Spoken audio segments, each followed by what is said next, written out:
جب پاکستان بنا تو ہم نے 50 لاکھ شہید دیے تھے. غزہ میں ابھی 15-20 ہزار شہید ہیں. بے شک بہت زیادہ ہے، لیکن ابھی تو شہادتوں کا آغاز ہے.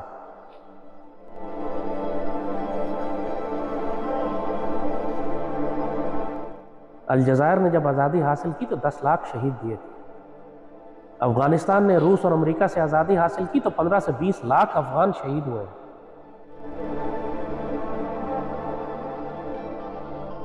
آزادی ایسے نہیں ملتی. آزادی کوئی پلیٹ میں رکھ کے نہیں دیتا. اور جن کو پلیٹ میں رکھ کے آزادی ملی ہے، جو پاکستان میں پیدا ہوئے، جنہوں نے پاکستان کے لیے کوئی قربانی نہیں دی، وہی یہ سوال کرتے ہیں کہ اس پاکستان نے ہمیں کیا دیا؟ یہاں مصیبت ہے، یہاں پریشانی ہے، ملک چھوڑ کے چلے جاتے ہیں کہیں اور.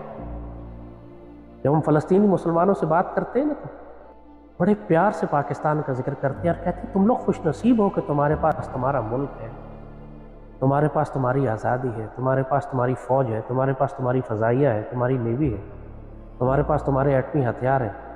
تم عزت سے سر اٹھا کر اس دنیا میں رہ سکتے. ان مسکین فلسطینیوں کو کوئی پاسپورٹ نہیں دیتا کوئی ملک اپنا.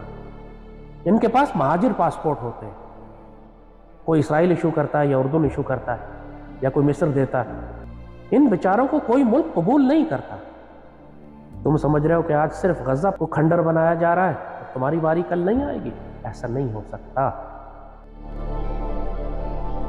آج تم اپنی خوشیاں مناؤ گے، آج تم اپنی زندگی میں مست اور مگن رہو گے، تو اللہ کی قسم اللہ تمہارے لیے ہلاک طوفان بھیجے گا، کیونکہ تم اس قابل نہیں ہو اس کے بعد کہ اللہ تمہیں رکھ کر کچھ کرے.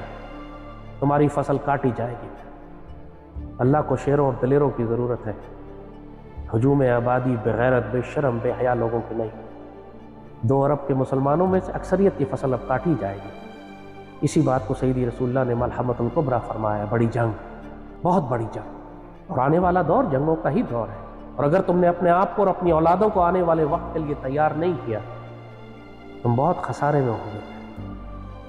آنکھوں سے نظر آ رہا ہے کہ اب تیسری عالمی جنگ کسی بھی لمحے شروع ہو سکتی ہے. شروع ہو چکی، چھوٹی چھوٹی جنگیں اس کی ہو رہی ہیں پوری دنیا میں. وہ بھڑک کے ہر ملک کو ایک ایک کر کے اپنی لپیٹ میں لیتی رہیں گی. جنگ تو شروع ہو اسی لمحے.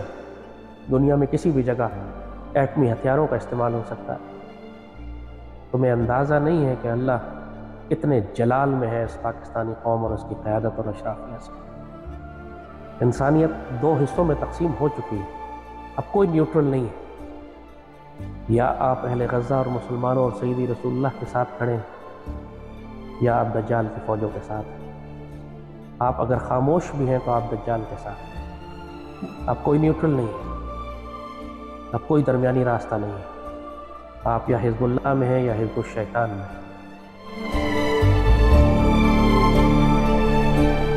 اہل غزہ کی جو مدد کر سکتے ہو اس وقت کرو.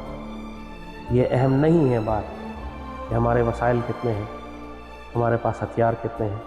ہمارے پاس سب کچھ ہے اللہ کے فضل سے، صرف ہمارے پاس غیرت نہیں ہے.